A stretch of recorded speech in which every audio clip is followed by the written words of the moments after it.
Welcome everyone, Gamer King Tar Heel back with another PlayStation Vita review. Today I'm going to look at the 2D hack-and-slash action RPG Dragon's Crown, released stateside in August for the PlayStation 3 and the PlayStation Vita.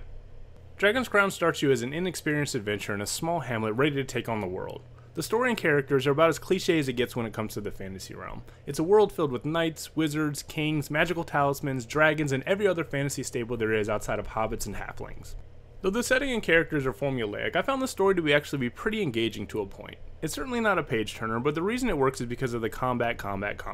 Getting from plot point to plot point is a blast, as you leave a wake of destruction and bodies thrown about anywhere you go in the game. Combat is 90% of Dragon's Crown, and there are a few things that separate it from similar games. The gist of the gameplay is you travel through a variety of levels via the hub system. Each level consists of making your way through hordes of mindless enemies or trash, until you reach the inevitable boss battle, which I'll talk about later. What really clicks with Dragon's Crown is it's as much an action RPG as it is just a straight beat 'em up. As you progress through the game, you'll level up your character, collect skill points for new attacks, bonuses, gain new weapons, armors, potions, and of course gold, which is the currency that runs everything. As long as you have enough gold, you can essentially play forever as you buy continues with it. Another key point is the game's variety of classes. The game does an excellent job of having a great variety of the character classes. I played most of my first playthrough as a fighter, which is a button-mashing extravaganza, mindless fun but still mindless. Switching to a mage is almost a completely different experience with similar controls. You're able to pull off some incredibly powerful abilities with skill, but you also have to manage your mana balance in a firefight. If you just button mash as a mage like the fighter, you'll end up standing in the fray not casting anything at all. It really makes the game accessible to a bunch of different people, those who want a simple beat 'em up, and those who are looking for a little more depth and challenge. Beyond the core character differences, you'll be able to level your character and complete quests to gain skill points, which allow you to augment your character with certain abilities and buffs. For instance, I chose to make my fighter much more like a tank, focusing on giving him a larger health pool and the ability to heal himself with treasure and food more effectively, and then focusing his damage on more AoE than single target. This may seem like a small detail, but it really adds to the replay value, and it makes my generic fighter feel more my own, and it makes me want to play through the game with all the different variations that I could come up with.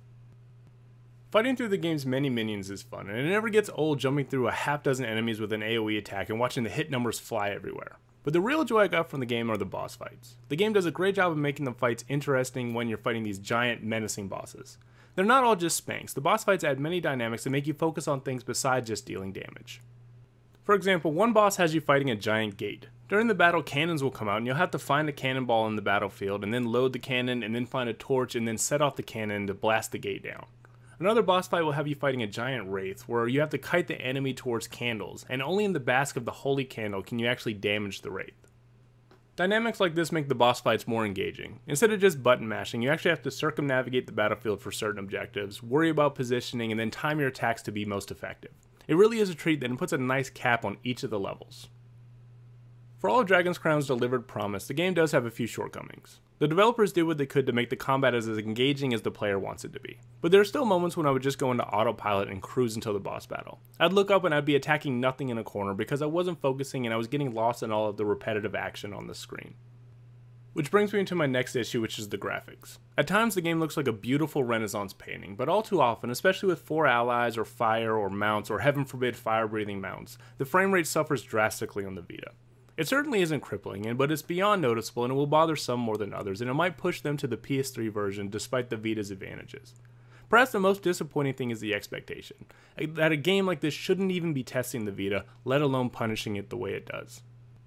One of my concerns with a game like this is longevity. The first run through I was able to beat it in about 13 hours, but that's going to change depending on which character you start off with. But even after that, there are tons of reasons to keep playing, like a new difficulty level, the action RPG elements, the character classes, and the fun combat to keep you going. Multiplayer is going to factor in as well. The game allows you to drop into random people's games, or preferably play with friends. The levels are short and made for pick and play in quick little bursts, limiting stranger frustration, but it's also nice to have an upgrade with a real person over the game's AI when you're not out and about. There are still a few things I didn't touch on, but overall Dragon's Crown has instantly shot up to one of my top 5 to 7 games available on the PlayStation Vita to date. It's a game that initially reminded me of all those quarters I shoved into similar arcade games when I was a teenager. But the developers have done such a good job to make it more than just a nostalgia fest, but a genuine, well-built, current-gen game. The character variety, multiplayer, RPG elements, and the engaging boss battles make Dragon's Crown a game that should be on any Vita owner's radar.